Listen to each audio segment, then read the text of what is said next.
नमस्कार, जय हिंद, वंदे मातरम। साथियों, मैं अभिषेक मिश्रा आज आप सभी लोगों का हमारे दृढ़ संकल्प 2.0 पर बहुत बहुत स्वागत करता हूं।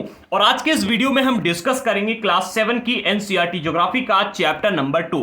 हमारे आज के इस चैप्टर का नाम है हमारी पृथ्वी के अंदर। देखो, क्लास 7 की एनसीईआरटी ज्योग्राफी में अगर कोई ऐसा चैप्टर है जिसे पढ़ने में मुझे सबसे अधिक आनंद आया हो, सबसे अधिक इंटरेस्ट हुआ हो, तो वो चैप्टर यही है। इस चैप्टर में जो आगे टॉपिक आपको मिलेंगे, जो पॉइंट मिलेंगे, वो इतने इंटरेस्टिंग हैं, वो इतने फैक्चुअल हैं कि उनको पढ़ने के बाद में आपके अंदर एक इंटरेस्ट पैदा होगा कि हम और इसके बारे में जानकारियां प्राप्त करें। इससे पहले अगर आपने क्लास 6 की एनसीईआरटी ज्योग्राफी के सभी वीडियोस नहीं देखे हैं तो डिस्क्रिप्शन बॉक्स में हमने प्लेलिस्ट दे दी है।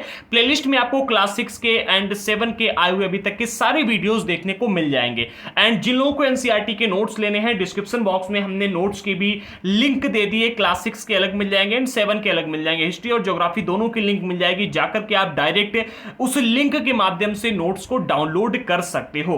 अब आगे बढ़े तो हमारे आज के इस चैप्टर का नाम है हमारी पृथ्वी के अंदर। बेसिकली आज के इस चैप्टर में हम पृथ्वी के बारे में जानकारियां प्राप्त करेंगे कि पृथ्वी की के अंदर कितनी लेयर्स होती हैं। जैसे कि देखो, हमने क्या पढ़ा है अभी तक, हमने क्लास 6 की एनसीईआरटी ज्योग्राफी में पढ़ा था कि जो हमारी पृथ्वी है, पृथ्वी की ऊपरी परत जो है यहां पर गैसों से बनी हुई है। पृथ्वी के ऊपर क्या है, गैसें पाई जाती हैं और ये लगभग 1400 से 1600 किलोमीटर की ऊंचाई तक गैसें हैं जिनके अलग अलग मंडल होते हैं। ठीक है, जैसे कि कोई क्षोभ मंडल है, कोई मंडल है। तो हमने इन मंडलों के बारे में जानकारियां प्राप्त की एंड गैसों के बारे में जानकारियां प्राप्त की। अब आज के इस चैप्टर में हम ये जानकारी प्राप्त करेंगे कि जो हमारी पृथ्वी है, पृथ्वी का जो अंदरूनी भाग, इसके अंदर जो लावा पाया जाता है, जो लेयर्स पाई जाती हैं, वो कितनी लेयर्स हैं, कौन सी लेयर की क्या विशेषता है, ये सारी जानकारियां आज के इस वीडियो में हम प्राप्त करेंगे। बिना देरी किए हुए आगे बढ़ते और आज के इस चैप्टर में हम पृथ्वी के बारे में जानकारियां आरंभ करते। तो सबसे पहला पॉइंट मिलता है, हमारी पृथ्वी एक गतिशील ग्रह है। याद रखना, मोस्ट इंपॉर्टेंट पॉइंट हाईलाइट करके रखा हुआ है। जो हमारी पृथ्वी है कभी भी रुकती नहीं है एक जगह, लगातार सूर्य के चारों ओर चक्कर लगाती रहती। यानी कि हमारी पृथ्वी कैसा ग्रह है, एक गतिशील ग्रह। दूसरा, इसके अंदर एवं बाहर निरंतर परिवर्तन होता रहता है। याद रखना, पृथ्वी के बाहर भी परिवर्तन होता रहता है और उसकी जिम्मेदारी क्या है कि हमारी आपकी है, परिवर्तन होता रहता है। अभी देखो, कुछ समय पहले जब आप 100-200 साल पीछे जाओगे तो बहुत सारे जंगल आपको मिलेंगे। आज उसके आप अगर देखोगे तो 50% से ज्यादा जंगल काट दिए गए हैं। इसके अलावा नदियों के माध्यम से ऊपरी सतह में परिवर्तन होता रहता है। इसके अलावा हवाएं चलती रहती है, उससे परिवर्तन होता है। हम आप सभी लोग विभिन्न प्रकार के घर, मकान, ताल तलैया वगैरह बनाते रहते हैं, तो पृथ्वी के बाहरी सतह में ऐसे परिवर्तन होता है। ठीक है, और अगर अंदरूनी भाग में कहें तो पृथ्वी के अंदर पाया जाता है क्या, पृथ्वी के अंदर 3 लेयर्स होती हैं। इसमें एक होती है परपटी, दूसरा मेंटल और तीसरा आंतरिक क्रोड। एंड इसके अंदर लावा पाया जाता है, तो लावा की वजह से चट्टानें घूमती रहती है और पृथ्वी के अंदर भी लगातार परिवर्तन होते रहते हैं। क्या क्या परिवर्तन होते हैं, अभी हम इसके माध्यम से आगे जानकारियां प्राप्त करेंगे। आगे बढ़ते हैं और अगला टॉपिक हमको मिलता है पृथ्वी का आंतरिक भाग। देखो, इसके बारे में आगे हमने बहुत डिटेल में लिख करके रखा है, टू द पॉइंट, बिल्कुल फैक्चुअल जानकारी दी गई है। बट एक बार हम क्या करते हैं, इन 2 चित्रों के माध्यम से थोड़ी सी जानकारी प्राप्त कर लेते हैं इसके बारे में, ताकि पढ़ने में, समझने में आसानी रहे। हमारी पृथ्वी जो है कैसी है, गोल है। आप सभी को पता है, पूरी तरह गोल नहीं है, बट हम गोल एक तरफ से कह सकते हैं कि हमारी पृथ्वी कैसी है, गोल है। ठीक है, ये हमारी पृथ्वी जो है ऐसी गोल है। पृथ्वी को 3 लेयर्स में डिवाइड किया गया है। पृथ्वी को 3 लेयर्स में डिवाइड किया गया है, ये मध्य से बिल्कुल और यहां तक की ये जो लेयर है, इस लेयर को क्या कहा जाता है, क्रोड कहा जाता है। क्या कहा जाता है, क्रोड। अब जो ये वाला एरिया होता है इसे आंतरिक क्रोड कहा गया और जो ये वाला एरिया है इसे कहा गया बाह्य क्रोड। ठीक है, तो ये वाला पृथ्वी के सबसे केंद्र वाला बीच वाला एरिया यानी कि ये, ठीक है, ये हो गया आपका क्रोड। ठीक है, इसके बाद में दूसरा आपको पार्ट मिलता है मेंटल का, जो कि ये वाला है, क्या है ये। ठीक है, अभी कितनी कितनी दूरी तक है ये भी हम आगे डिस्कस करेंगे। तो ये वाला एरिया हो गया आपका कौन सा, मेंटल। इसके बाद में जो आपका ये ऊपरी एरिया है, ये आपका कौन सा, ये हो गया आपकी परपटी। याद रखना, ठीक है, ये परपटी। आगे हम इसके बारे में भी जानकारी प्राप्त करेंगे, अभी हम हाईलाइट कर रहे हैं ताकि आपको बता सकें। अगला ये वाला चित्र दिया गया, इसको भी समझो। पृथ्वी की जो सतह है, ठीक है, जैसे आप देखते हैं ये महासागर है, ठीक है, और ये आपका महाद्वीप वाला एरिया है। तो परपटी की जो मोटाई होती है महाद्वीप की अपेक्षा महासागर के नीचे, यानी कि यहां पर जो ये परपटी की मोटाई है ये कम होती है, महाद्वीप में परपटी की मोटाई अधिक होती है, इस चीज को याद रखना। ठीक है, अब आगे बढ़ते हैं और इस चीज के बारे में और अधिक जानकारियां प्राप्त करते हैं। सबसे पहला पॉइंट मिलता है, पृथ्वी की सतह की सबसे ऊपरी परत को परपटी कहते हैं। क्या कहते हैं? परपटी कहते हैं। और यह पतली परत होती है। परपटी की मोटाई महाद्वीपों एवं महासागरों के नीचे भिन्न भिन्न होती है। एक बार देख लेते हैं इसके माध्यम से। तो ये हमारी परपटी की सबसे ऊपर वाली परत है, ये वाली परत। ठीक है, ये वाली परत, सबसे ऊपर वाली परत कौन सी होती है? परपटी होती है। एंड ये तीनों लेयर्स में सबसे पतली परत है। दूसरी चीज, परपटी की मोटाई महासागर में और महाद्वीप में कम ज्यादा होती है। महासागर में परपटी की मोटाई कम होती है और महाद्वीप वाले इलाके में ज्यादा होती है। आप ये देख सकते हैं, कहीं पर्वत है तो कहीं पर पठार है, कहीं कुछ मिलेगा। तो यहां पर क्या है कि परपटी की मोटाई ज्यादा मिलेगी, यहां पर कम मिलती है। ठीक है, आगे बढ़ते हैं। अगला, महाद्वीपीय भाग में परपटी की मोटाई 35 किलोमीटर एवं समुद्री सतह के नीचे 5 किलोमीटर तक पाई जाती है। मोस्ट इंपॉर्टेंट फैक्ट है, याद रखना।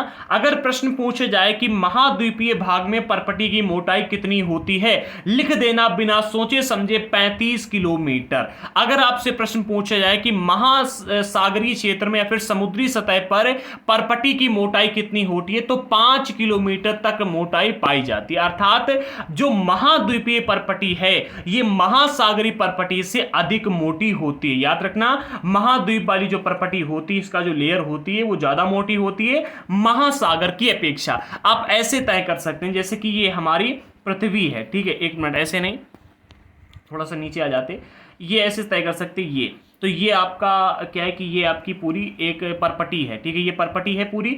यहां पर ये आपकी महाद्वीप वाली परपटी हो गई जो कि ऊंचाई तक है। ठीक है, इसकी कितनी लंबाई है? 35 किलोमीटर मोटी है। ठीक है, और ये आपकी 5 किलोमीटर मोटी है। ये आपका समुद्र मिलता है यहां पर। ठीक है, इतने बीच में समुद्र पाया जाता है, ये समुद्र आप कह सकते हो। और ये वाली पूरी इतनी मोटी ये परपटी है समुद्री इलाके में, तो याद रखना। अगला पॉइंट है, महाद्वीपीय सन्निहित मुख्य रूप से सिलिका एवं एल्यूमिना जैसे खनिजों से बना हुआ। क्या कहा जा रहा है? जो महाद्वीप की ये पूरी परपटी है, ठीक है, या फिर लेयर जो हम कहते हैं, जो महाद्वीप की लेयर है, ये किससे बनी है? सिलिका एवं एल्यूमिना से बनी हुई है, जैसे खनिजों से बनी हुई है। इसलिए इसे सीएल कहा जाता है। क्या कहा जाता है? सीएल। सिलिका से सी ले लिया, ठीक है, और एल्यूमिना से हमने ले लिया एल। ठीक है, तो क्या हो गया? सीएल कहा जाता है। क्या कहेंगे आप इसे? अगर आपसे प्रश्न पूछा है कि महाद्वीपीय सन्निहित किससे बना हुआ है, 4 ऑप्शन आपको दे दे, सी में सीएल या और 2 और दे दे, तो आप क्या कहेंगे? सीएल। सी से अर्थ हो गया सिलिका और एल से अर्थ हो गया क्या? एल्यूमिना। ठीक है, यानी सिलिका एवं एल्यूमिना से जैसे खनिजों से मिलकर के बनी हुई है क्या? महाद्वीपीय सन्निहित। ठीक है, महाद्वीप के ऊपर जो ये महाद्वीप के नीचे जो परपटी पाई जाती है, ये वाला इलाका। ठीक है, महासागर की जो परपटी है ये मुख्य रूप से सिलिका एवं मैग्नीज से बनी हुई है। याद रखना, सिलिका और मैग्नीज से बनी हुई है महासागर की परपटी, और महाद्वीप की जो परपटी है ये किससे बनी हुई है? सिलिका और एल्यूमिना से। केवल एल्यूमिना और मैग्नीशियम, ये सॉरी याद रखना, मैग्नीज ने मैग्नीशियम, ठीक है, माफी चाहूंगा, मैग्नीशियम। ठीक है, तो मैग्नीशियम और एल्यूमिना, इन दोनों चीजों में आप याद रखना, और सिलिका दोनों में है ही है। ठीक है, इसलिए सीमय कहा जाता है महासागर की परपटी को, याद रखना। ठीक है, सी, देखो सिलिका से सी ले लिया और मैग्नीशियम से मैं ले लिया, तो क्या हो गया? सीमय। ठीक है, इसकी प्रधानता के कारण। हाँ, ठीक है, तो परपटी के नीचे, परपटी के ठीक नीचे मेंटल होता है जो लगभग 2900 किलोमीटर की गहराई तक फैला है। अब एक चीज को आप समझो, हमने यहां पर क्या देखा? जो परपटी है, परपटी की मोटाई महाद्वीप में कितनी है? 35 किलोमीटर, और महासागर में कितनी है? 5 किलोमीटर। यानी कि अगर हम कुल मिलाकर के गणना करें तो परपटी की मोटाई अधिकतम कितनी मिलती है? 35 किलोमीटर। ठीक है, दूसरा मिलता है आपको मेंटल। तो मेंटल की मोटाई अधिकतम कितनी बताई जा रही है? 2900 किलोमीटर, 2900 किलोमीटर तक की गहराई तक फैला हुआ है क्या? मेंटल। इस चीज को याद रखें। तो परपटी के बाद में जो सेकेंड लेयर मिलती है उसका नाम क्या है? मेंटल, और उसकी मोटाई कितनी है? 2900 किलोमीटर। अगला, पृथ्वी के सबसे आंतरिक परत को क्रोड कहा जाता है। क्या कहते हैं? क्रोड कहते हैं, जिसकी त्रिज्या कितनी होती है? 3500 किलोमीटर, 3500 किलोमीटर इसकी मोटाई। इसकी त्रिज्या कितनी है? 3500 किलोमीटर। ठीक है, याद रखना। इसे यह मुख्यतः निकेल एवं लोहा की बनी होती है, तथा इसे निफे, यानी निकेल से ले लिया नी और फेरस से ले लिया फे, ठीक, तो इसे क्या कहा गया? निफे कहा कहते हैं। ठीक है, केंद्रीय क्रोड का तापमान एवं दाब काफी उच्च होता है। तो ये याद रखना, जो केंद्रीय क्रोड होती है बीच वाली, ठीक है, उसका जो तापमान होता है और दाब होता है सबसे उच्च होता है। अब एक चीज को समझो, देखिए कई बार क्या होता है, हमारे मन में सवाल खड़ा होता है कि ये हमारी पृथ्वी है, ठीक है, पृथ्वी में अगर हम यहां से एक होल करें, ठीक है, वैसे तो संभव नहीं है, यहां से होल करें और यहां तक निकाल लें, ठीक है, और इसके अंदर हम एक व्यक्ति को डालें, तो क्या व्यक्ति यहां से अगर हम डालेंगे तो यहां पर निकल के आ जाएगा, यहां तक निकलेगा? आपके मन में भी कभी ना कभी सवाल आया होगा। तो ऐसा होने की संभावना क्या है, इस चीज को समझो। देखो, कहा जा रहा है हमारी जो पृथ्वी पर कितनी लेयर्स हैं? पृथ्वी पर 3 लेयर पाई जाती है। कितनी लेयर? 3 लेयर। हम पूरा एग्जाम्पल के माध्यम से समझाते हैं। 3 लेयर पाई जाती हैं, ठीक है। पहली लेयर की हमने मोटाई अधिकतम कितनी देखी? जो पहली लेयर, इसकी मोटाई अधिकतम कितनी है? इसकी मोटाई अधिकतम हमको मिल रही है 35 किलोमीटर, ठीक है। दूसरी लेयर हमको मिलती है, ये वाली है मेंटल, ठीक है, मेंटल। इसकी मोटाई अधिकतम कितनी है? इसकी मोटाई अधिकतम हमको मिलती है 2900 किलोमीटर। कितनी? 2900 किलोमीटर, लिख लीजिएगा। तीसरी आपको मिलती है ये क्रोड, ठीक है। क्या है? क्रोड। अब जो क्रोड वाली है, क्रोड की मोटाई अधिकतम कितनी है? 3500 किलोमीटर, ठीक है। कितनी? 3500 किलोमीटर। अब अगर हमने यहां से यहां तक एक छेद कर भी लिया, होल बना दिया, और यहां से एक व्यक्ति को डालते यहां पर निकालने के लिए, तो क्या होगा? अगला पॉइंट हमने यहां पर देखा था, केंद्रीय क्रोड यानी कि बीच वाला, इसका तापमान एवं दाब काफी उच्च होता है। क्या होता है? तापमान और दाब यहां पर काफी उच्च होता है। इसी वजह से ये जो केंद्रीय क्रोड है, ये आकर्षण बल भी लगाता है। अगर हम यहां से किसी व्यक्ति को डालेंगे तो यहां तक पहुंचते पहुंचते वो मर जाएगा, ठीक है। और जैसे ही वो केंद्र में जाएगा, ठीक है, केंद्र में जाएगा, यहां पर फंस जाएगा। अब देखिए, थोड़ा बहुत केंद्र में जाएगा, थोड़ा सा नीचे आएगा, फिर ये केंद्रीय बल जो है इसे अपनी ओर आकर्षित करेगा, फिर ये ऊपर जाएगा, फिर क्या होगा? ऊपर जाएगा, फिर इधर की ओर जाएगा, जब इधर की ओर जाएगा फिर केंद्रीय बल आकर्षित करेगा, यानी वो इतने से इतने बीच में घूमता रहेगा, ना ऊपर जाएगा और ना ही नीचे आएगा। अगर हम किसी व्यक्ति को यहां से डालते हैं, फिर यहां से डालते हैं, ठीक है, या यहां से डालें, किधर से भी डालें, पृथ्वी के केंद्र में जो तापमान सबसे अधिक रहता है, यही पूरी पृथ्वी के आकर्षण, यही क्या है कि गुरुत्वाकर्षण बल का कारण है। याद रखना, गुरुत्वाकर्षण बल का कारण यही। इसके बारे में हम आगे जानकारियां प्राप्त करेंगे, ठीक है, डिटेल में पढ़ेंगे, बट अभी आप याद रखना, जो ये तापमान सबसे अधिक इसका रहता है, ये अपनी ओर आकर्षित करता रहता है, ठीक है। इसी की वजह से गुरुत्वाकर्षण बल होता है। चलिए आगे बढ़ते, डिटेल में इसके बारे में पढ़ेंगे। देखो, अभी गुरुत्वाकर्षण बल को आप ध्यान में मत रखो, ठीक है, बस इतना याद रखो, जो केंद्रीय क्रोड है, ठीक है, केंद्रीय क्रोड है यानी जो बिल्कुल बीच वाला है, वहां पर तापमान एवं दाब सबसे उच्च होता है, ठीक है। वो अपनी ओर आकर्षित करता रहता है हर चीज को, ऊपर से नीचे से जो भी आता है वहां पर जमा हो जाए, आकर्षण वहां पर ज्यादा बना रहता है, ठीक है। तो यहां पर आपने क्या क्या देखा, एक बार हम इसके माध्यम से देख लेते हैं। ये हमारी पृथ्वी है, तो पृथ्वी की सबसे ऊपरी परत कौन सी होगी? पर्पटी। दूसरे नंबर पर आपको मिलती है मेंटल, ठीक है। पर्पटी की मोटाई कितनी है हमारी? पर्पटी की मोटाई हमने देखी कितनी? 35 किलोमीटर, ठीक है। दूसरी मिलती है तो मेंटल की मोटाई कितनी है? 2900 किलोमीटर, ये वाली, ठीक है। तीसरी मिलती है आपको क्रोड। क्रोड की त्रिज्या देखी जाएगी। देखिए, क्रोड ऐसा तो है नहीं कि इतने बीच में, ठीक है, तो क्रोड की त्रिज्या देखी जाएगी, क्योंकि क्रोड पूरे बीच में, ठीक है, पूरे बीच में यहां पर भी है, तो इसकी हम ऐसी मोटाई नहीं देख सकते हम, मतलब इसकी त्रिज्या देखेंगे। इसकी त्रिज्या कितनी है? 3500 किलोमीटर। कितनी है? 3500 किलोमीटर इसकी पूरी त्रिज्या है। और जो इसका केंद्रीय क्रोड है, यानी कि ये वाला बिल्कुल केंद्र वाला भाग, कौन सा वाला? बिल्कुल केंद्र वाला, ये वाला भाग, ठीक है। यहां पर क्या है? सबसे अधिक तापमान और सबसे अधिक उच्च दाब होता है। अगर हम यहां से कोई चीज डालेंगे तो ये जो बिल्कुल केंद्रीय क्रोड है, ये अपनी ओर इसे आकर्षित करेगा, और जैसे ही यहां पर पहुंच जाएगा, रुक जाएगा। और अगर किसी कारण से हम इसे थोड़ा बहुत नीचे खींच के इधर तरफ ले आए, फिर से ये अपनी ओर आकर्षण बल लाएगा और ये बिल्कुल फिर से वहीं पर पहुंच जाएगा। फिर अगर हम इसे थोड़ा बहुत खींच के इधर लाएंगे तो फिर ये अपनी ओर आकर्षित करेगा, फिर यहां पर पहुंच जाएगा। यानी केंद्र पर सबसे अधिक दाब होता है, सबसे अधिक ताप होता है, ये आकर्षण बल सबसे अधिक लगाता है, ठीक है, याद रखना। और ये वाला जो ऊपरी वाला इलाका होता है, इसे कहा जाता है बाह्य क्रोड, और जो बीच वाला होता है इसे कहा जाता है क्या? आंतरिक क्रोड। याद रखना है इस चीज को, ठीक है। आगे बढ़ते हैं।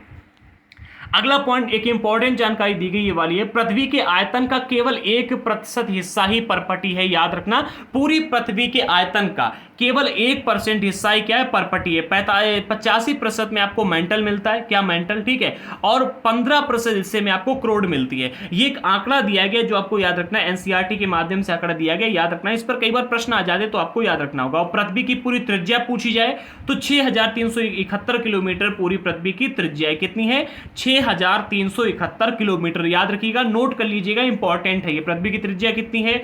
6371 किलोमीटर। पर्पटी पृथ्वी की कितने प्रतिशत भाग में पर्पटी पाई जाती है? तो केवल 1% हिस्से में। मेंटल कितने प्रतिशत है? तो आपका ये है कितने? 84%, ठीक है। और क्रोड कितने प्रतिशत में है? तो 15% में। याद रखना, मोस्ट इंपॉर्टेंट जानकारी। अगला, सेल एवं खनिज। सेल यानी कि रॉक्स और खनिज तो आप सभी लोग जानते ही हो।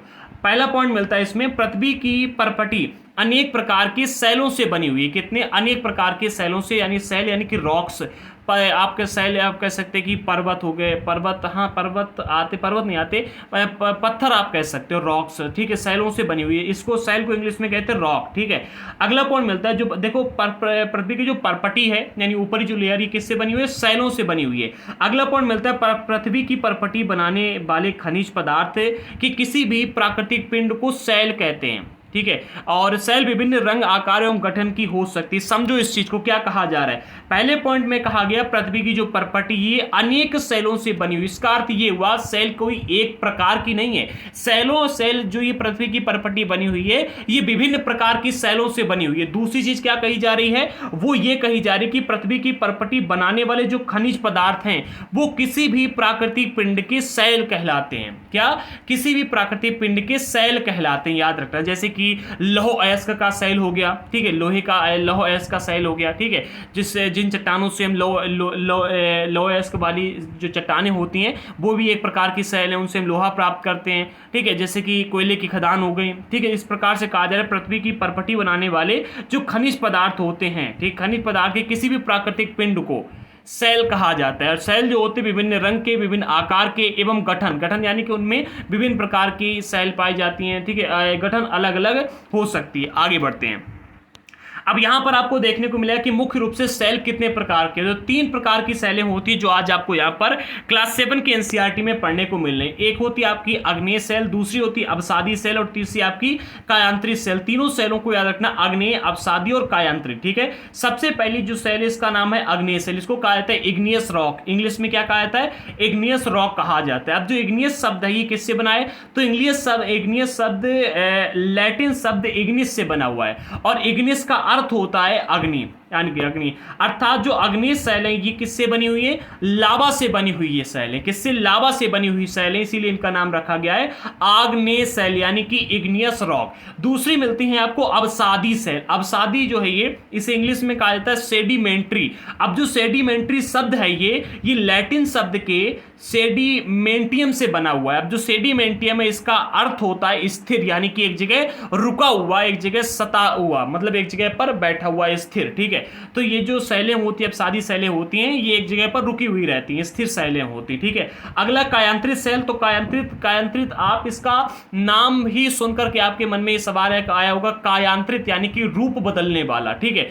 तो वही यहां पर कायांतरित शैल जो इनको इंग्लिश में कहा जाता है मेटामॉर्फिक रॉक। क्या कहा जाता है, मेटामॉर्फिक रॉक, ठीक है। तो मेटामॉर्फिक जो है ये ग्रीक शब्द एक था जिसका नाम था मेटामॉर्फोस, इस शब्द से बना हुआ है। मेटामॉर्फिस ग्रीक शब्द मेटामॉर्फोस से बना हुआ है, जिसका अर्थ होता है परिवर्तन, रूप परिवर्तन होता है। तो इसीलिए कायांतरित शैलें जो होती हैं ये रूप बदलती रहती हैं। कायांतरित शैलें क्या होती हैं, इनका परिवर्तन होता रहता है। जैसे क्या हो, कैसे परिवर्तन होता है, इस चीज को भी हम आगे डिस्कस करेंगे, हमने आगे इसके बारे में भी रखा है। एक एक करके मैं इन सभी को देख लेते। सबसे पहले हम बात करते हैं आग्नेय शैल की, किनकी, आग्नेय शैल की।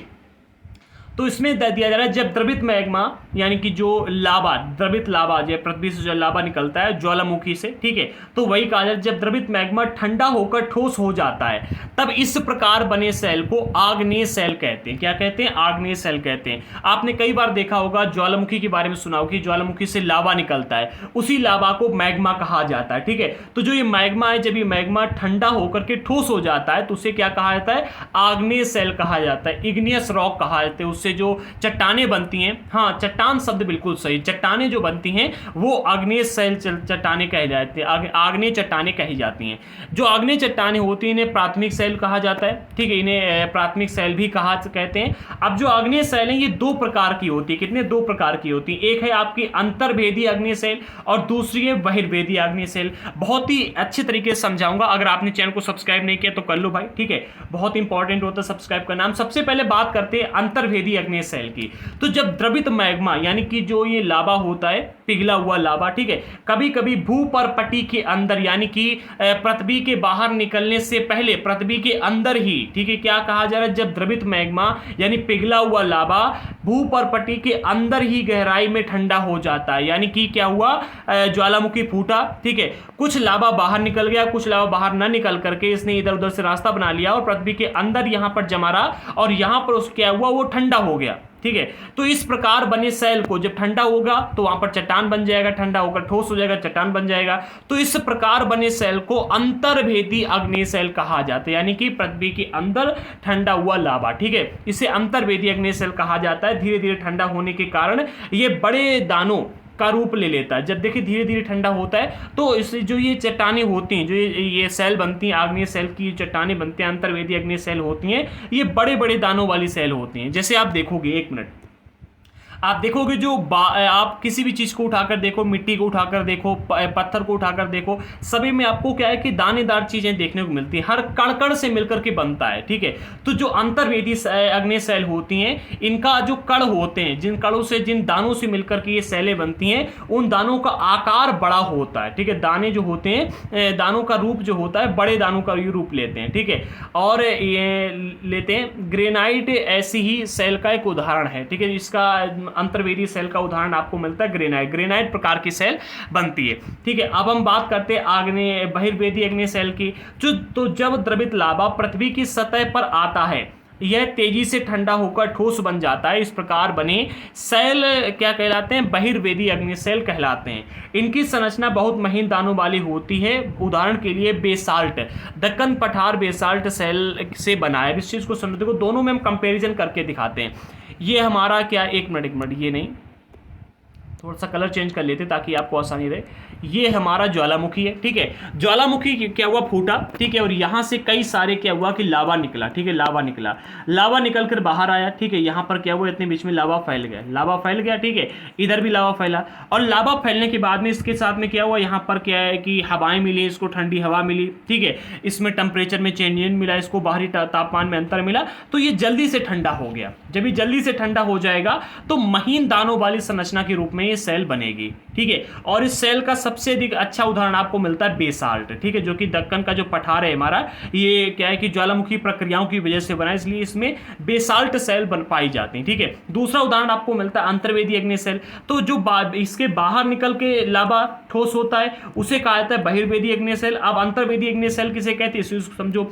सपोज दैट कि भाई ये ज्वालामुखी फूटा, अब ज्वालामुखी जब फूट रहा था तो सारा का सारा लावा तो बाहर निकल नहीं गया, क्योंकि लावा बहुत सारा था, ठीक है। तो क्या हुआ, बहुत सारा लावा इसके अंदर ही, ठीक है, इधर गली बना ली, उधर गली बना ली, और यहां पर क्या है कि वो जमा हो गया, ठीक है, पृथ्वी के अंदर ही जमा हो गया, ठीक है। जब परपटी के बाहर नहीं निकला, पृथ्वी के अंदर ही वहीं पर जमा हो गया, और उसने धीरे धीरे वहीं पर ठंडा होने लगा। अब पृथ्वी के अंदर इसको वैसा वातावरण तो मिला नहीं, जो वातावरण इसको मिला, इसको ज्यादा ठंडा वातावरण मिल गया और इसको वहां पर गर्म वातावरण मिला, तो इसकी अपेक्षा ये लेट, बहुत ही धीरे धीरे ठोस होता है, ठीक है। और जब ये बहुत धीरे धीरे ठोस हुआ तो इसकी जो संरचना बनी, बड़े दानों वाली बनी, बड़े दानों वाली, ठोस दानों वाली संरचना बनी। और इस प्रकार के जो ये संरचना होती है इसे कहा जाता है ग्रेफाइट। इसका बहुत ही अच्छा उदाहरण है, याद रखना, क्या, ग्रेफाइट ने ग्रेनाइट, ठीक है, ग्रेनाइट के जो पत्थर होते हैं इसका बहुत ही अच्छा उदाहरण देखने को मिलता है, ठीक है।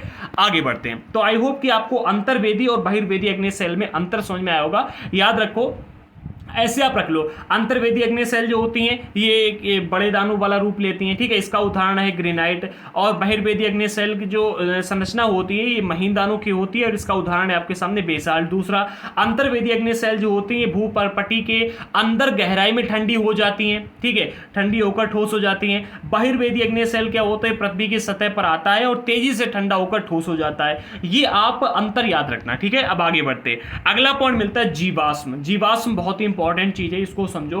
क्या है कि सेलों की परतों में दबे मृत पौधों एवं जंतुओं के अवशेष जो होते हैं, ठीक है, जंतुओं के अवशेषों को जीवाश्म कहा जाता है। कभी कभी क्या होता है, आप देखोगे कि भूकंप आता है, ठीक है, या फिर और कोई प्राकृतिक प्रक्रिया होती है, इस कारण से क्या होता है, पौधे, पेड़ पौधे होते हैं वो दब जाते हैं, ठीक है, जीव जंतु होते दब जाते हैं। अभी क्या है कि अफगानिस्तान में एक भूकंप आया था, छोटा सा भूकंप आया, कई सारे लोग उसमें मारे गए। अभी क्या है कि जैसे आप देखोगे, अब हमारे यहाँ पर ही भूकंप आ जाए, सपोज दैट, मान सकते हैं, ठीक है, भूकंप आ जाए और भूकंप में पूरा उलट पलट हो, जितने पेड़ हैं वो सारे नीचे दब जाएं, हम आप सभी नीचे चले जाएं, जीव जंतु सब नीचे चले जाएंगे, ठीक है। तो जब नीचे काफी लंबे समय तक बने रहेंगे तो उसे जीवाश्म कहा जाए। क्या कहा जाए, सेलों की परतों में दबे जो सेल हैं, ठीक है, यानी जो रॉक्स हैं, जो चट्टाने हैं, उन चट्टानों के अंदर दबे मृत पौधे एवं जंतुओं के अवशेषों को जीवाश्म कहा जाता है, याद रखना, ठीक है। आगे बढ़ते, अगला पॉइंट मिलता है आपके सामने, अवसादी सेल किसे कहते हैं। अवसादी सेल, इसमें जीवाश्म का यूज होगा, तो ये याद रखना, अवसादी सेल किसे कहते हैं समझो, विभिन्न प्रकार की सेलें लुढ़क कर, चटक कर तथा एक दूसरे से टकराकर छोटे छोटे टुकड़ों में टूट जाती हैं। क्या होता है आप देखोगे क्या होता है कि कभी कभी हवाएं बहुत तेज चलती हैं, ठीक है, तो इससे क्या होता है एक दूसरे से पत्थर टकरा जाते हैं, या क्या है कि हमने लात मार दी किसी पत्थर में, या फिर कई सारी प्रक्रियाएं होती रहती हैं नदी के माध्यम से, हवा के माध्यम से, कई सारे माध्यम से। तो क्या होता है कई सारी सेल यानी कि पत्थर लुढ़क कर इधर से टकराते रहते हैं, चटक जाते हैं। क्या हुआ कि लंबे समय तक उसके ऊपर धूप पड़ी, दिन में बहुत तेज टेम्परेचर पड़ा, धूप पड़ी, और रात में क्या है बहुत सारी ठंड पड़ने लगी, ठीक है। दिन में टेम्परेचर हाई मिला, रात में टेम्परेचर लो मिला, फिर दिन में हाई मिला, फिर रात में लो मिला। इससे चट्टानें चटक जाती हैं, ठीक है, उनकी चटकती हैं, और क्या कहा जाता था एक दूसरे से टकराकर छोटे छोटे टुकड़ों में टूट जाती हैं। इन छोटे कणों को अवसाद कहा जाता है। छोटे छोटे कण होते हैं, मिट्टी इसी प्रकार से बनी है, मिट्टी जो है इसी प्रकार से बनी, पहले पृथ्वी पूरी पत्थरों से बनी हुई थी, ठीक है। आगे बढ़ते, ये अवसाद हवा, जल आदि वाहक कारकों के द्वारा एक स्थान से दूसरे स्थान पर पहुंचकर जमा कर दिए जाते हैं। याद रखना, जो ये अवसाद होते हैं एक स्थान से दूसरे स्थान पर, हवा हो गई, जल हो गए, ठीक है, ऐसे कारकों के द्वारा एक स्थान से दूसरे स्थान पर पहुंचाए जाते हैं। अब ऐसे समझो जैसे कि एक पूरा पर्वत है, ठीक है, पर्वत है, पर्वत के ऊपर क्या है कि बरसात हुई, ठीक है, बरसात हुई जब, तो इसके ऊपर पानी इससे बहकर नीचे आएगा। जब पानी बहकर के नीचे आया तो पानी के टकराने से कई सारी जो आपने सुना होगा रस्सी चलती पत्थर घिसता, या आपने कभी कभी नल जो लगा होता है, नल के नीचे टोंटी के नीचे देखोगे एक एक बूंद पानी गिरता रहता है, और जहां पर पानी गिरता है लंबे समय में वहां पर एक छोटा सा गड्ढा टाइप का बन जाता है, ठीक है। तो जब पानी इसके ऊपर से बहकर के आएगा तो क्या होगा, चट्टानों में कटान करेगा, ठीक है, चट्टानों में कटान करेगा, और कटान करने के बाद में जो कटान होगा, जो उससे मिट्टी या फिर कंकड़ जो भी निकलेंगे उसे अपने साथ में बहाकर ले जाएगी। जो मिट्टी कंकड़ निकलेंगे वो अवसाद होंगे जो बहाकर के ले जाएगी। कौन? हवा, जिसके अलावा हवा भी बहाकर ले जाती है, जल भी बहाकर ले जाता है, ठीक है। तो ये एक स्थान से दूसरे स्थान पर इन अवसादों को पहुंचा दिया करते हैं। अब आप कहो कि हवा कैसे ले जाती है, तो आपने रेगिस्तान में देखा होगा कई बार हवाएं बहुत तेज चलती हैं, ठीक है, और जब हवाएं बहुत तेज चलती हैं तो हवाएं मतलब क्या करती हैं, बवंडर का रूप ले लेती हैं, चक्रवात का रूप ले लेती हैं, और वो चक्रवात क्या करता है कि स्थान से काफी मिट्टी को उठाता है और दूसरे स्थान पर डाल देता जाकर के, ठीक है। जहां से मिट्टी उठाता है वहां पर एक छोटी सी ताल टाइप का बन जाता है, वहां पर गड्ढा हो जाता है, जहां पर डालता है वहां पर छोटी सी पहाड़ी टाइप की बन जाती है। इसीलिए आप रेगिस्तान वाले इलाके में देखोगे कि बहुत अधिक ऊंचा खाली आपको देखने को मिलती है, ठीक है। आगे बढ़ते हैं। अच्छा, ये बवंडर क्यों उड़ता है इसके बारे में हम आगे जानकारी प्राप्त करेंगे। अगला पॉइंट मिलता है, ये अदृढ़ अवसाद दबकर एवं ठोस होकर सेल की परत बनाते हैं। क्या कहा जाए, अदृढ़ अवसाद दबकर के एवं ठोस होकर के सेल की परत बनाते हैं। इस प्रकार की सेलों को अवसादी सेल कहा जाता है। उदाहरण के लिए बलुआ पत्थर रेत के दानों से बनता है, ठीक है। तो ये आपको देखने को मिलता है। कई बार क्या होता है, अदृढ़ अवसाद होते हैं, ठीक है, वो दब जाते हैं, ठीक है, दब करके क्या दबे रहते हैं, कठोरता से दबे रहते हैं, और धीरे धीरे वो क्या होता है कि सेल के रूप में परिवर्तित हो जाते हैं, ठीक है। इन सेलों को अवसादी सेल कहा जाता है। इन सेलों में पौधे, जानवरों एवं अन्य सूक्ष्म जीवों जैसे कभी कभी जीवों को कभी इन सेलों पर रहे हैं कि जीवाश्म भी पाए जाते। क्या होता है, जैसे ऐसे सोचो आप क्या है कि यहाँ पर पहले अदृढ़ अवसाद आया, ठीक है, यहाँ पर अदृढ़ अवसाद आ गया। यहां पर आप लोगों को अदृढ़ शब्द समझ में नहीं आ रहा है। अदृढ़ अवसाद का अर्थ हुआ जो ज्यादा मजबूत अवसाद नहीं है, ठीक है। दृढ़ अगर होता तो उसका अर्थ होता है कि बहुत अधिक मजबूत, ठीक है, लेकिन अदृढ़ है तो कहा जा रहा है ये जो अदृढ़ अवसाद होता है ये दब जाता है, ठीक है। जैसे कि यहाँ पर क्या हुआ, मिट्टी आ गई, कई सारी कंकड़ आ गए साथ में, ठीक है, कंकड़ मिट्टी आ गई, और इसके ऊपर क्या है कोई जीव आया, जैसे कि कई सारे यहाँ पर घोंगे आ गए, ठीक है, घोंगे आ गए, या कोई जानवर है वो यहाँ पर गिर गया, ठीक है, जानवर गिर गया, और क्या है उसके ऊपर और अधिक अदृढ़ अवसाद आ गए, ठीक है, और इसकी ये क्या है कि इसको दब गए, ठीक है, और सारे अदृढ़ अवसाद आ गए और ये दब गया, दबा रहा, कई सारे सालों तक दबा रहा, तो ये एक दिन क्या होगा, अवसादी सेल के रूप में आ जाएगा, ठीक है। ये एक दिन अवसादी सेल का रूप ले लेंगे, ठीक है। बलुआ पत्थर ऐसे होते हैं, बलुआ पत्थर रेत के दाने से बनता है, ठीक है, बलुआ पत्थर होता है जो रेत के दानों से बनता है। ये किसी प्रकार का अदृढ़ क्या है कि अवसादी सेल होती है, तो उदाहरण आपको देखने को मिल रहा है, ठीक है। इन सेलों में पौधों, कई बार होता है पौधे दब जाते हैं, ठीक है, जानवरों एवं सूक्ष्म जीव जो होते हैं, ठीक है, इनके जो कभी इन सेलों पर रहे हैं, के जीवाश्म भी पाए जाते हैं। ऐसा कई बार देखा गया है कि इन अदृढ़ अवसाद जो होते हैं, इनसे दबकर जो अवसादी सेल बनते हैं, इन सेलों के अंदर यानी इन पत्थरों के अंदर जो बलुआ पत्थर होते हैं, इन पत्थरों के अंदर क्या होता है, कई बार कई सारे छोटे छोटे जीव जो इनके ऊपर रहते हैं वो इसके ऊपर अंदर पाए जाते हैं कि भाई हाँ ये कई बार होता है, मतलब ऐसा देखने को मिलता है, पत्थरों को तोड़ा गया तो उसके अंदर मिला है। आगे बढ़ते हैं, अगला पॉइंट मिलता है कायांत्रित सेल। देखो अपसादी सेल जो है ये 1 मिनट आपको थोड़ा सा कम समझ में आया होगा, एक बार फिर समझ लो। अपसादी सेल में मतलब इसको आप कम शब्दों में समझो, अधिक शब्दों में समझोगे तो ज़्यादा कंफ्यूजन होगा। अपसादी सेल कहते किसे हैं? देखो विभिन्न प्रकार की जो चट्टानें होती हैं वो लुढ़क कर या फिर तापमान में टेम्परेचर में चेंजमेंट आया या फिर वर्षा की वजह से चटक कर लुढ़क कर, इससे क्या हो इनके अंदर टुकड़े टुकड़े हो जाते हैं, महीन महीन टुकड़ों में ये विभाजित हो जाते हैं। फिर क्या होता है, हवा के माध्यम से, पानी के माध्यम से या फिर विभिन्न कारकों से ये एक स्थान से दूसरे स्थान पर पहुंचा करके जमा कर दिए जाते हैं। जहां पर ये जमा है, ठीक है, ये अदृढ़ अवसाद होते हैं, यानी कि अधिक मजबूत नहीं होते हैं, ठीक है, ये ज्यादा मजबूत नहीं होते, अदृढ़ अवसाद होते हैं। ये क्या होते हैं, एक स्थान पर दब जाते हैं, ठीक है, कई जब लंबे समय तक एक स्थान पर दबे रहते हैं तो वो अवसादी सेल का रूप ले लेते हैं। आप भी देखो मिट्टी को कहीं पर डाल दो और उसे लंबे समय तक दबा करके रखो तो एक क्या है कि मिट्टी के डेले के रूप में हो जाएगी, ठीक है, वो मिट्टी के डेले के रूप में हो जाएगी, उसे फोड़ना थोड़ा सा कठिन होता है। और उस मिट्टी के डेले के अंदर अगर कोई जीव बैठा होगा पहले से और वो वैसे ही हो गया, ठीक है, तो आप देखोगे कि वो उसके अंदर मर जाएगा, वो उसका जीवाश्म फिर वहां पर आपको मिलेगा। वही चीज यहां पर भी बताई जा रही है, ठीक है। जैसे आप देखते हो घर के अंदर आप एक ट्राली मिट्टी लेकर के आए, वो फूटी थी पहले, आपने उसे एक स्थान पर रख दिया, दबा करके रखा, थोड़े दिन में वो क्या होगी, मजबूत हो जाएगी और उसके अंदर अगर कोई जीव होगा तो वो उसी के अंदर मर के जीवाश्म बन जाएगा। वही चीज यहां पर कही जा रही, ये अवसादी सेल ऐसे ही होते हैं। आगे बढ़ती है, अधिक मजबूत नहीं होते। अब हम कायांत्रित सेल की बात करते हैं।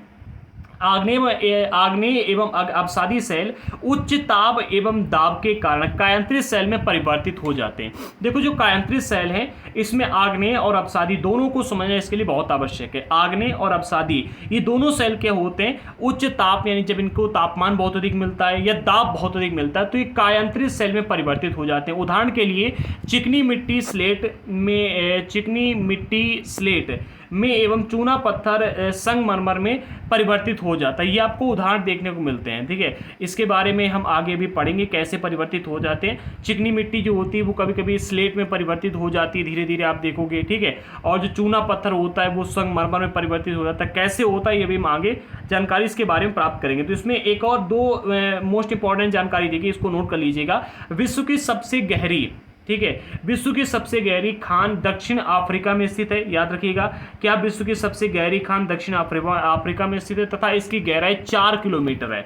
याद रखना, अगर प्रश्न आए कि विश्व की सबसे गहरी खान कहां पर है तो दक्षिण अफ्रीका में, और इसकी गहराई कितनी है, 4 किलोमीटर है। और तेल की खोज में इंजीनियरों ने 6 किलोमीटर गहराई तक खोज चुके हैं। जो हमारे यहाँ के इंजीनियर हैं वो 6 किलोमीटर की गहराई तक अभी तक खोज चुके हैं, ठीक है। और अभी आप देखो जब समरसेबिल हम लोग लगवाते हैं तो कितने मीटर तक जाते हैं, ज़्यादा से ज़्यादा हम लोग 100 फुट तक जाते हैं, ठीक है, 200 फुट तक चले जाते हैं, 300 फुट तक चले जाते हैं, बट किलोमीटर तक नहीं जाते कि भाई हमें इतने अधिक किलोमीटर तक चलेगा, ठीक है। 10 फुट में क्या है कि 1 मंजिल का मकान होता है, और ठीक है आप अगर 100 फुट की बात करते हो 10 मंजिल का मकान हो गया। 10 मंजिल का मकान 1 किलोमीटर तो हुआ नहीं जा करके। तो इसी चीज़ को याद रखना। अभी तक क्या है कि विश्व की सबसे गहरी खदान कहाँ पर स्थित है, दक्षिण अफ्रीका में स्थित है और उसकी गहराई 4 किलोमीटर। और तेल की खोज में हमारे यहाँ के इंजीनियर जो है 6 किलोमीटर गहराई तक खोज चुके हैं। पृथ्वी के केंद्र तक पहुँचने के लिए जो बिल्कुल असंभव है, आपको समुद्र की सतह पर, जो समुद्र की सतह है वहां से 6000 किलोमीटर गहराई तक खोदना होगा अगर आपको समुद्री सतह तक जाना है, तो जो कि नामुमकिन है क्योंकि ऐसे हमारे पास हथियार ही नहीं है। अगर आपको पृथ्वी के केंद्र तक जाना है तो आपको 6000 किलोमीटर गहराई तक खोदना होगा। अब हम बात करते हैं सेल चक्र की, किस प्रकार से कायांत्रित सेलों का निर्माण होता है। सेल चक्र किसे कहते हैं, मोस्ट इंपॉर्टेंट जानकारी है ये। किन्हीं निश्चित दशाओं में एक प्रकार की सेल चक्रीय तरीके से एक दूसरे में परिवर्तित हो जाती है।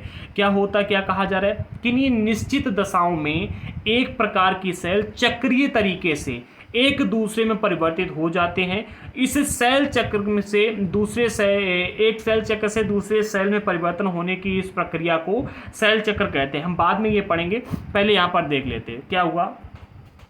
पहले हमारी ये ज्वालामुखी थी, क्या थी, ज्वालामुखी। ज्वालामुखी से मैग्मा निकला, ठीक है।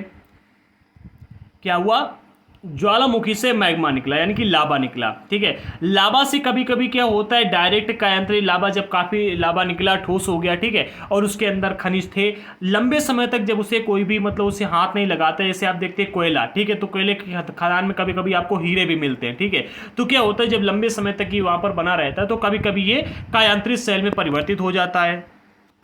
कायांतरित सेल अर्थात यानी कि उस आग्नेय सेल में जो खनिज होता है उसका रूप बदल जाता है। और इसके अलावा क्या होता है, जो आग्नेय सेल होती हैं इनके ऊपर बरसात होती है, हवाएं चलती हैं, और भी कई माध्यम से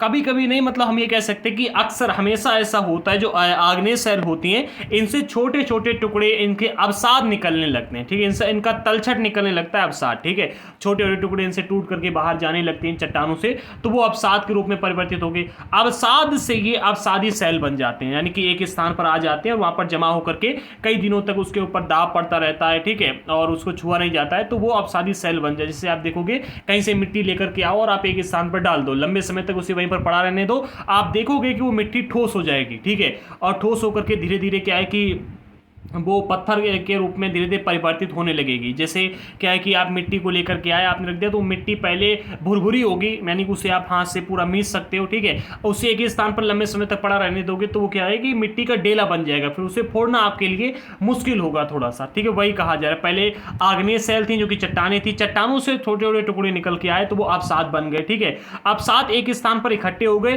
फिर उससे बन गए अवसादी सेल, और कभी कभी अवसादी सेल से अवसाद भी बन जाते हैं, ठीक है। फिर क्या हुआ, जो अवसादी ये होते हैं, अवसादी सेल होते हैं, ये कभी कभी डायरेक्ट क्या होता है कि पृथ्वी के अंदर भूकंप हो गया, फिर अन्य कई तरीकों से ये डायरेक्ट क्या होते हैं, कभी कभी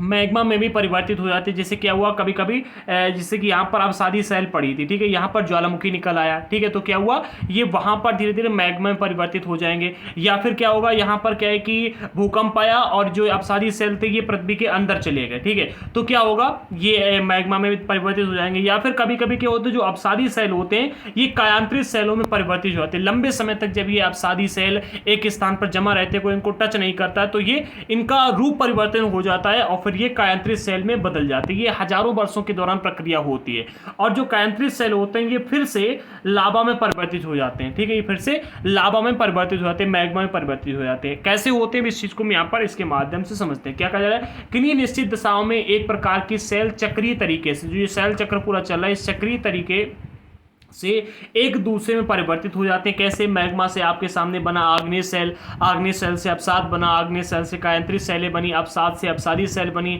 अवसादी सेल से कायांतरित सेल बनी, ठीक है, इससे लावा भी बन जाता है, ठीक है। तो क्या कहा जा रहा है, चक्रीय तरीके से एक दूसरे में परिवर्तित हो जाते हैं, ठीक है। एक चीज याद रखना, किसी भी तरह से आग्नेय सेल में ये तीनों परिवर्तित नहीं होते हैं, ठीक है। आग्नेय सेल क्या है कि अवसाद में परिवर्तित हो जाती है और कायांतरित सेल में परिवर्तित हो जाती है, पर कभी भी जो ये अवसादी सेल होते हैं या फिर कायांतरित सेल होते हैं, ये कभी भी डायरेक्ट आग्नेय सेल में परिवर्तित नहीं होते हैं। आग्नेय सेल कभी भी परिवर्तित हो सकती है मैग्मा में डायरेक्ट, बट ये जो आग्नेय सेल होते हैं ये तीनों जो है ये कभी भी आग्नेय सेल में परिवर्तित नहीं होते हैं, ठीक है।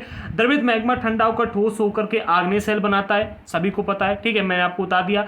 आग्नेय सेल जो होते हैं छोटे छोटे टुकड़ों में टूटकर एक स्थान से दूसरे स्थान पर स्थानांतरित होकर के अवसादी सेल का निर्माण करते हैं, ठीक है।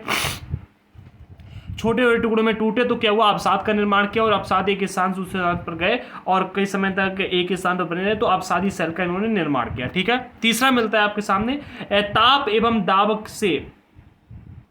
एवं दाब के कारण आग्नेय सेल जो होती हैं, आग्नेय एवं अवसादी सेल, दोनों सेलें, आग्नेय सेल और अवसादी सेल कायांतरित सेल में परिवर्तित हो जाते हैं ताप और दाब के कारण। जैसे कि क्या हुआ, एक स्थान पर आपने मिट्टी डाल दी और लंबे समय तक वो मिट्टी पड़ी रही, उसके ऊपर ताप भी पड़ा, दाब भी पड़ा, तो आप देखोगे कि उसके ऊपर अगर ताप दाब दोनों पड़ेगा तो वो मिट्टी का पका हुआ बर्तन बन जाएगा कभी, ठीक है, मिट्टी पक जाएगी, वो उसका रूप बदल जाएगा, या वो मिट्टी का मजबूत डेला बन जाएगा, ठीक है, या फिर वो क्या है कि काफी लंबे समय तक पड़ेगी तो वो अन्य कोई रूप ले लेगा। तो वही यहाँ पर कहा जा रहा है, कायांतरित सेल में बदल जाते हैं। अत्यधिक ताप एवं दाब के कारण कायांतरित सेल पुनः पिघलकर द्रवित मैग्मा बन जाता है। अच्छा, कायांतरित सेल है, ठीक है, जब इस पर बहुत अधिक ताप पड़ता है, जैसे कि आप देखोगे लौ एस्क है, उसके ऊपर बहुत अधिक दाब पड़ा, ठीक है, तो वो देखोगे वो पिघल करके मैग्मा का रूप ले लेगा, ठीक है।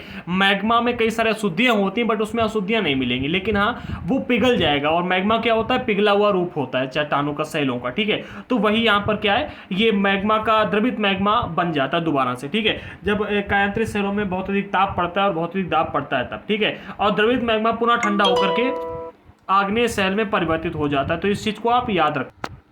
अच्छा, अब हमने यहाँ पर क्या पढ़ा, हमने यहाँ पर सेल चक्र को डिस्कस किया। अब हम एक बार पूरा कंक्लूजन पे आते हैं और सेल चक्र को एक बार हम कंक्लूजन के माध्यम से डिस्कस करते हैं। हमने क्या पाया, सबसे पहले मैग्मा था, मैग्मा से ये मैग्मा ठंडा होकर के सेल बन जाता है, आग्नेय सेल का रूप ले लेता है। आग्नेय सेल दो प्रकार की होती हैं, अंतर्वेदी आग्नेय सेल और बहिर्वेदी आग्नेय सेल, ठीक है।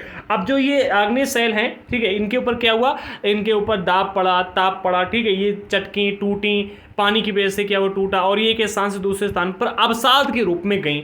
अवसाद एक किसी स्थान पर जमा हो जाता है और वो जमा होने के बाद में अवसादी सेल का रूप ले लेता है, ठीक है। और कभी कभी जो अवसादी सेल होते हैं इनको तोड़ दिया जाता है, ये भी टूटते हैं और फिर ये अवसाद का रूप फिर से ले लेते हैं। तो अवसादी सेल और अवसाद दोनों एक दूसरे से बनते और बिगड़ते रहते हैं, ये बात अलग की, ठीक है। तो आग्नेय सेल से क्या बनता है, अवसाद बनता है, ठीक है। आग्नेय सेल से कभी भी अवसादी सेल नहीं बनता, याद रखना। आग्नेय सेल से डायरेक्ट कायांतरित सेल भी बन जाता है, जब लंबे समय तक आग्नेय सेल को कोई नहीं देखता है, ठीक है, कोई भी उसे मतलब छूता नहीं, टच नहीं करता है, तो वो धीरे धीरे कायांतरित सेल में परिवर्तित हो जाता है। अच्छा, आग्नेय सेल जो होती है, कायांतरित सेल और ये आगे अवसादी सेल, ये तीनों के तीनों एक साथ मैग्मा का रूप ले सकते हैं, ठीक है। जब इनके ऊपर ताप और दाब अधिक पड़ता है तो ये मैग्मा का रूप ले लेते हैं, ठीक है। बट अवसाद जो होता है ये कभी भी डायरेक्ट मैग्मा का रूप नहीं लेता, यहाँ पर नहीं दिया गया, ठीक है। अवसाद अवसादी सेल बनता है, ठीक है, याद रखना, ठीक है। और अवसाद जो होते हैं ये कभी भी डायरेक्ट कायांतरित सेल नहीं बनते और अवसाद कभी भी डायरेक्ट आग्नेय सेल नहीं बनते हैं। इसी को हमने यहाँ पर पढ़ा, इसे कहते हैं सेल चक्र, यानी किस प्रकार से एक सेल दूसरे सेल में परिवर्तित होती है, ठीक है। कभी भी देखो डायरेक्ट अवसादी सेल का निर्माण नहीं होता है, कभी भी कायांतरित सेल का निर्माण डायरेक्ट नहीं होता है। मैग्मा से डायरेक्ट निर्माण केवल आग्नेय सेल का ही होता है। आग्नेय सेल से इन तीनों का निर्माण होता है। अवसादी सेल और कायांतरित सेल का निर्माण किससे होता है, आग्नेय सेल से ही होता है, ठीक है। आगे बढ़ते हैं अब हम। तो यहाँ पर याद रखना कि द्रवित मैग्मा जब पुनः ठंडा होकर ठोस होता है तो आग्नेय सेल के रूप में परिवर्तित हो जाता है। चलिए आगे बढ़ते हैं। अब हम एक बार खनिज की बात कर लेते हैं। तो खनिज जो ये प्राकृतिक रूप से पाए जाते हैं, किसी भी खनिज को हम लोग मानव निर्मित नहीं बना नहीं सकते, ये प्राकृतिक रूप से पाए जाते हैं, ठीक है। पाए जाने वाले पदार्थ हैं जिनका निश्चित भौतिक गुणधर्म होता है एवं निश्चित रासायनिक मिश्रण होता है। ऐसे खनिज जिनका निश्चित भौतिक गुणधर्म ना हो या निश्चित रासायनिक मिश्रण ना हो उसे आप खनिज नहीं कहेंगे, ठीक है।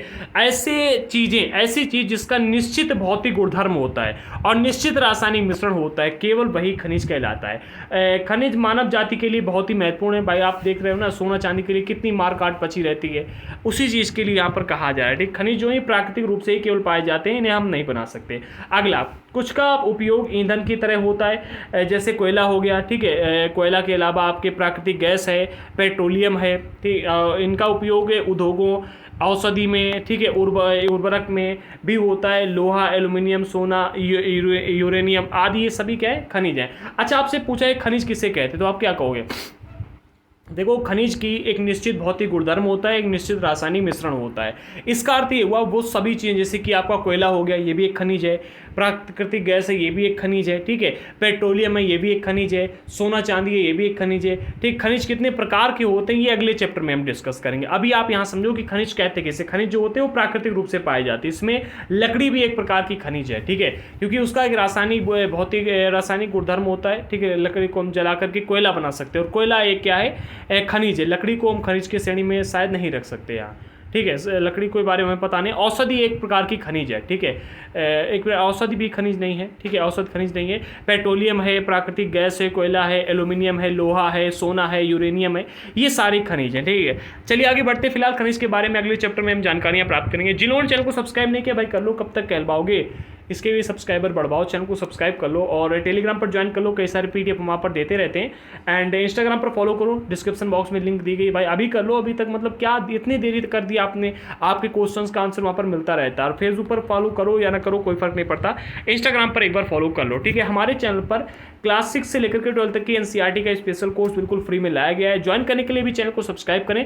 यहाँ पर ज्योग्राफी का कोर्स चल रहा है एंड हमारे पहले चैनल दृढ़ संकल्प पर, वहाँ पर आपको हिस्ट्री का कोर्स मिल जाएगा, ठीक है। दोनों दोनों के कोर्स हम साथ ही में लेकर चल रहे हैं, हिस्ट्री का थोड़ा सा आगे, ज्योग्राफी का थोड़ा सा पीछे, हम जल्दी इसको बराबरी पर कर लेंगे, ठीक है। एनसीईआरटी के नोट्स जिन लोगों को चाहिए हैं, डिस्क्रिप्शन बॉक्स में हमने नोट्स के पीडीएफ की लिंक दे दी, अदरवाइज आप हमको इस नंबर पर व्हाट्सएप पर मैसेज करके नोट्स ले सकते हैं।